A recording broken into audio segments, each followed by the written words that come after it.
প্রতিদিন গীতাপাঠ শুনলে মন শান্ত হয়, জীবনে সঠিক পথ দেখাতে সাহায্য করে। দুঃখ, ভয়, রাগ দূর হয়, আত্মবিশ্বাস বৃদ্ধি পায়। কর্ম ও ভক্তির মাধ্যমে হৃদয়ের শক্তি, ঘরে শান্তি ও জীবনে আলো নিয়ে আসে। তাই প্রতিদিন আমাদের চ্যানেল থেকে 2টি শ্লোক সহ একটি পাঠ শুনুন। বক্তুমর্হসি শেষেন দিব্যা হি আত্মবিভূতয়ঃ ইয়াভির্বিভূতিভির্লোকান ইমান স্ত্বং ব্যাপ্য তিষ্ঠসি। অর্জুন বললেন, হে ভগবান, আপনি অনুগ্রহ করে আপনার সমস্ত দিব্য আত্মবিভূতি সম্পূর্ণরূপে বর্ণনা করুন, যে সব বিভূতির দ্বারা আপনি এই সমস্ত লোককে পরিব্যাপ্ত করে অবস্থান করছেন।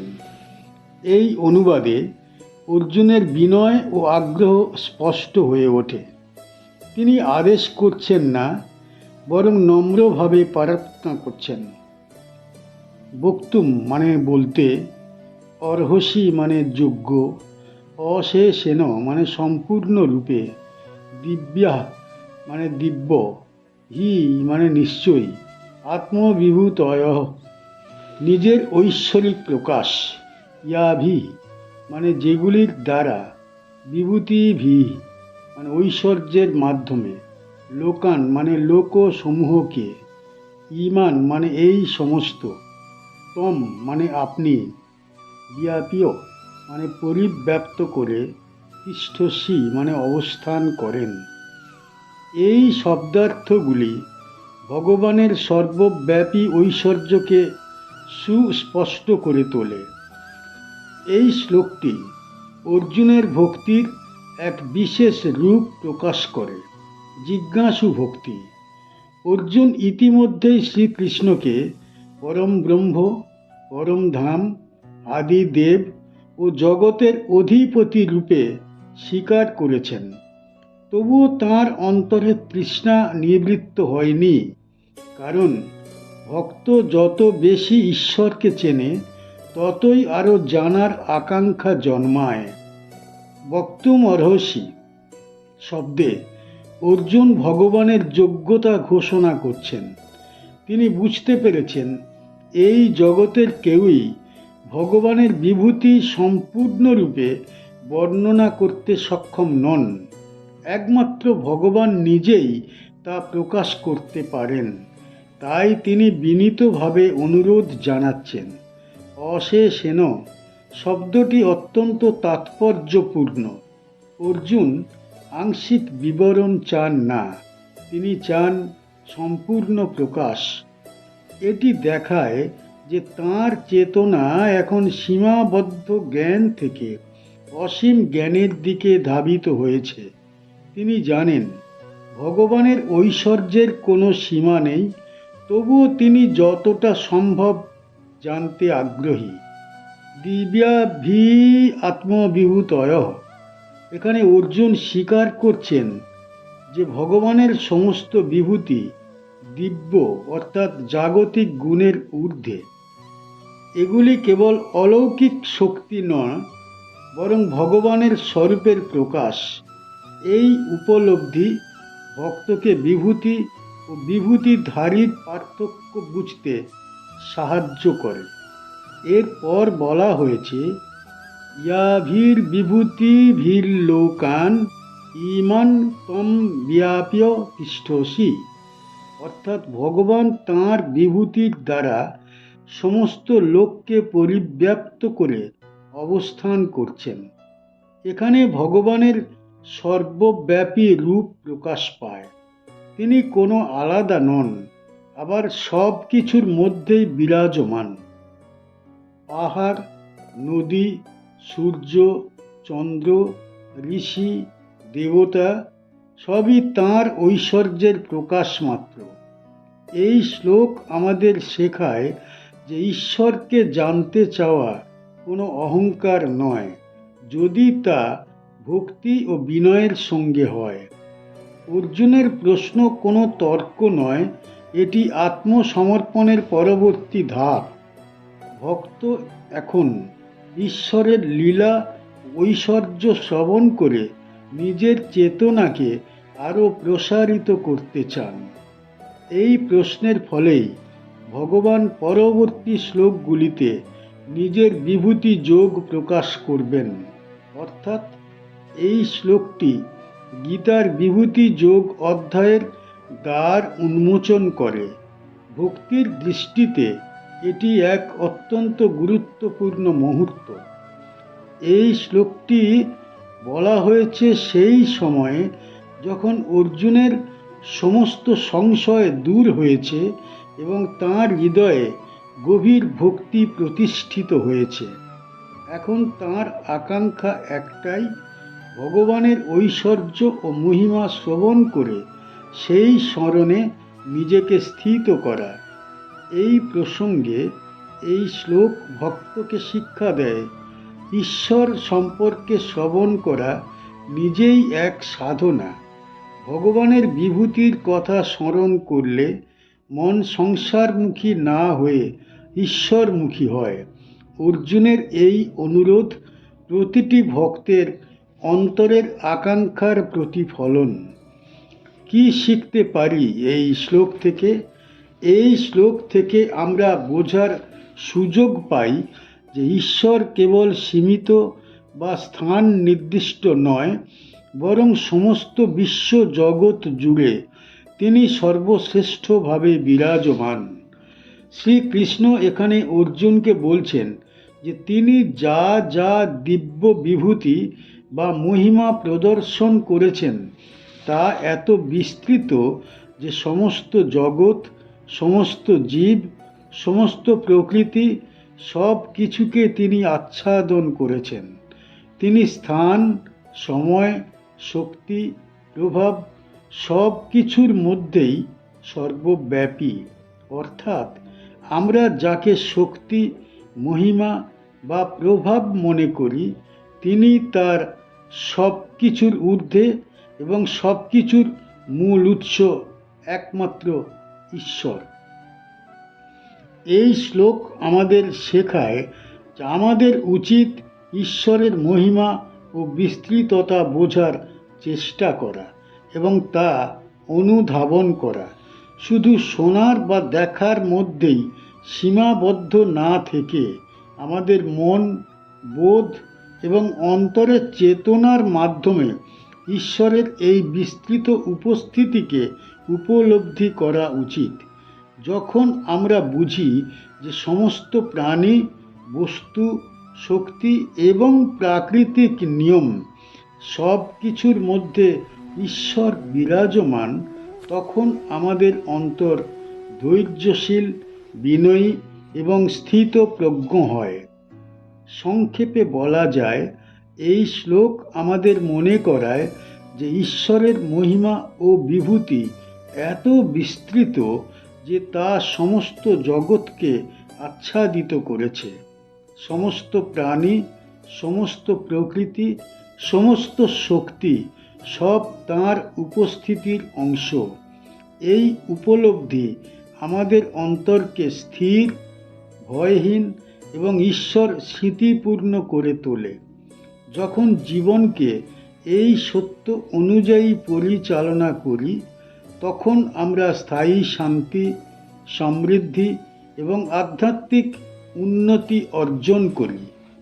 কথম বিদ্যামহং যোগিন স্ত্বাং সদা পরিচিন্তয়ন কেষু কেষু চ ভাবেষু চিন্ত্যহসি ভগবন ময়া।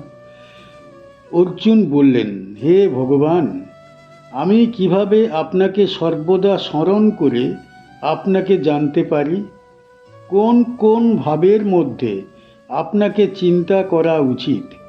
এই অনুবাদে অর্জুনের আন্তরিকতা ও আত্মসমর্পণ স্পষ্ট হয়ে ওঠে। তিনি ঈশ্বরকে জানার জন্যে কেবল জ্ঞান চান না, বরং অবিরাম স্মরণের পথ জানতে চান। কথম মানে কিভাবে, বিদ্যাম মানে জানতে পারি, অহম মানে আমি, যোগিন মানে হে যোগেশ্বর, ত্বম মানে আপনাকে, সদা মানে সর্বদা, পরিচিন্তন মানে স্মরণ করতে করতে, কেষু কেষু মানে কোন কোন, চ চ মানে এবং, ভাবেষু মানে ভাবের মধ্যে, চিন্তীয় মানে চিন্তার বিষয়, ও সি মানে আপনি, ভগবান মানে হে ভগবান, ময়া মানে আমার দ্বারা। এই শব্দার্থগুলি অর্জুনের প্রশ্নের সূক্ষ্ম অর্থকে স্পষ্ট করে তোলে এবং ভক্তির গভীর আকাঙ্ক্ষা প্রকাশ করে। এই শ্লোকটি ভক্তির এক অত্যন্ত সূক্ষ্ম স্তরকে প্রকাশ করে। অর্জুন এখানে আর ভগবানের স্বরূপ নিয়ে তর্ক করছেন না, কিংবা তাঁর ঐশ্বর্য প্রমাণ চাইছেন না। তাঁর প্রশ্ন সম্পূর্ণ ব্যবহারিক ও ভক্তিময়। কিভাবে ভগবানকে সর্বদা স্মরণ করা যায়? প্রথমেই তিনি বলেন, কথম বিদ্যামহং যোগিন।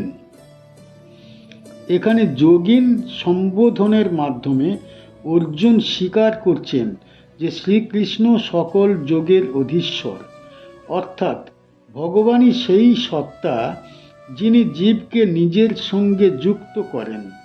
এই উপলব্ধি ভক্তকে শেখায় যে ঈশ্বর স্মরণও ভগবানের কৃপাতেই সম্ভব হয়। এরপর আসে সদা পরিচিন্তন। সদা মানে সর্বক্ষণ। এর অর্থ এই নয় যে ভক্ত সংসারের কাজ ত্যাগ করবে, বরং সমস্ত কাজের মধ্যেও ঈশ্বর স্মরণ বজায় রাখবে।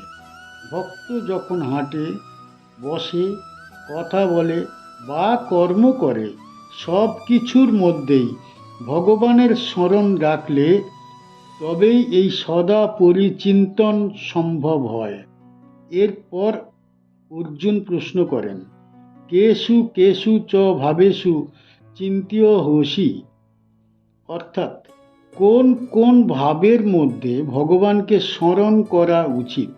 এখানে ভাব শব্দটি অত্যন্ত গুরুত্বপূর্ণ। ঈশ্বর স্মরণ কেবল নাম জপে সীমাবদ্ধ নয়। প্রকৃতি, শক্তি, সৌন্দর্য, মহিমা সব কিছুর মধ্যেই ভগবানের উপস্থিতি অনুভব করাই প্রকৃত স্মরণ। এই প্রশ্নের মাধ্যমে অর্জুন বুঝিয়ে দিচ্ছেন তাঁর মন এখন ঈশ্বর কেন্দ্রিক হয়েছে।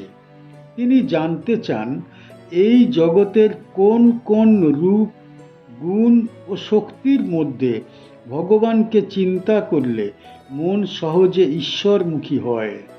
এই প্রশ্নের উত্তর হিসাবে ভগবান পরবর্তী শ্লোকগুলিতে নিজের বিভূতি যোগ প্রকাশ করবেন।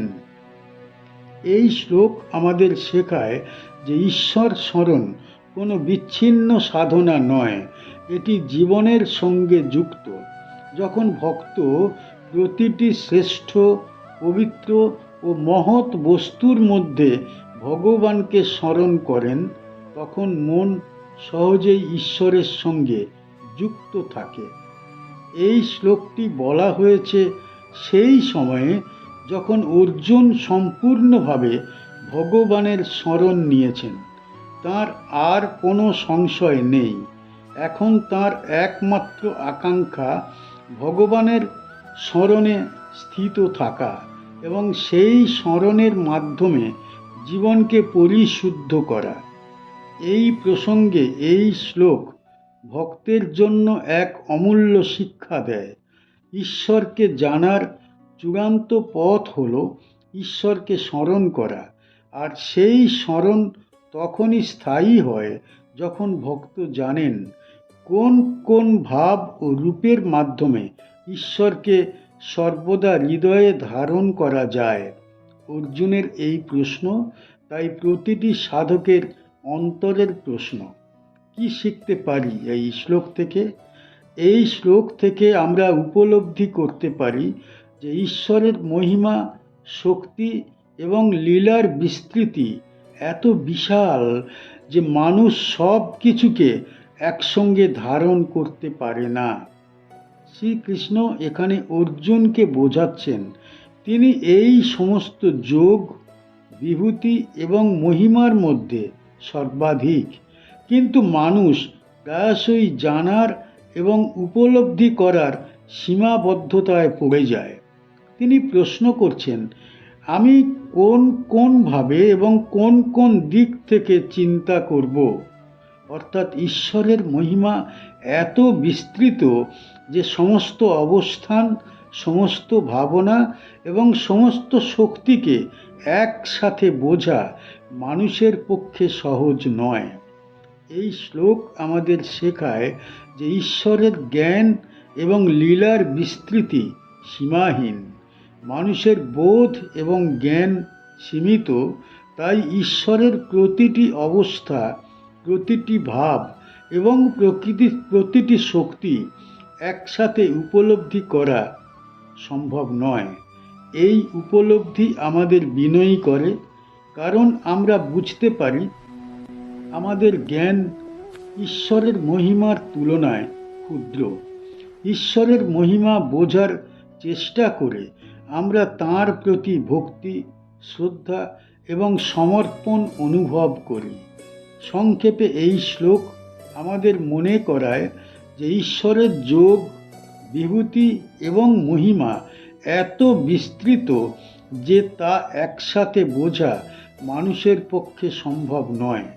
এই উপলব্ধি আমাদের অন্তরকে বিনয়ী, ধৈর্যশীল ও স্থির প্রজ্ঞ করে।